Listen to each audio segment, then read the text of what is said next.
योग, लग्न, ग्रह, वार और तिथि सभी अनुकूल हो गए। जड़ और चेतन सब हर्ष से भर गए, क्योंकि श्री रामचंद्र जी का जन्म सुख का मूल है। पवित्र चैत्र का महीना था। नवमी तिथि थी। शुक्ल पक्ष और भगवान का प्रिय अभिजित मुहूर्त था। दोपहर का समय था। न बड़ी सर्दी न बड़ी गर्मी। वह पवित्र समय सब लोगों को शांति देने वाला था। शीतल, मंद और सुगंधित पवन बह रही थी। देवता हर्षित थे और संतों के मन में बड़ा उत्साह था। वन फूले हुए थे। पर्वतों के समूह मड़ियों से जगमगा रहे थे और सारी नदियां अमृत की धारा बहा रही थीं। जब ब्रह्मा जी ने भगवान के प्रकट होने का अवसर जाना, तब उनके समेत सारे देवता विमान सजा सजा कर चले। निर्मल आकाश देवताओं के समूहों से भर गया। गंधर्वों के दल गुणों का गान करने लगे और सुंदर अंजलियों में सजा सजा कर पुष्प बरसाने लगे।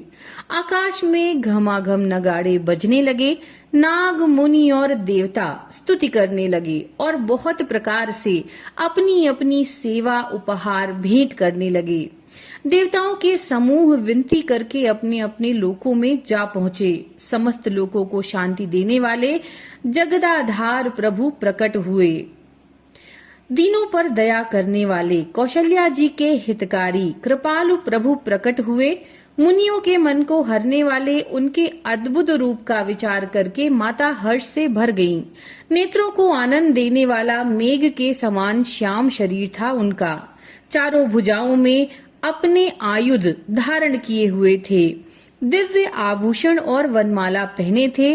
बड़े बड़े नेत्र थे। इस प्रकार शोभा के समुद्र तथा खर राक्षस को मारने वाले भगवान प्रकट हुए। दोनों हाथ जोड़कर माता कहने लगी, हे अनंत, मैं किस प्रकार आपकी स्तुति करूं? वेद और पुराण आपको माया, गुण और ज्ञान से परे तथा परिमाण रहित बताते हैं।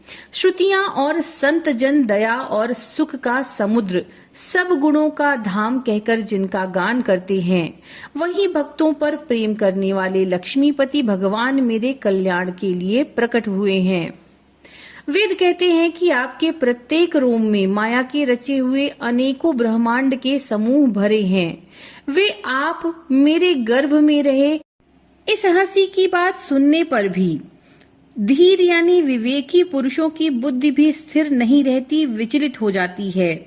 जब माता को ज्ञान उत्पन्न हुआ तब प्रभु मुस्कुराए।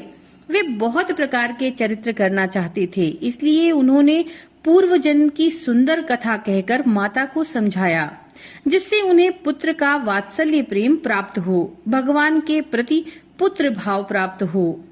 माता की वो बुद्धि बदल गई। तब वह फिर बोली, हे तात, यह रूप छोड़कर अत्यंत प्रिय बाल लीला करिए। मेरे लिए ये परम सुख का अनुभव होगा। माता का यह वचन सुनकर देवताओं के स्वामी सुजान भगवान ने बालक रूप में होकर रोना शुरू कर दिया। तुलसीदास जी कहते हैं, जो इस चरित्र का गान करते हैं वे श्री हरि का पद पाते हैं और फिर संसार रूपी कूप में नहीं गिरते।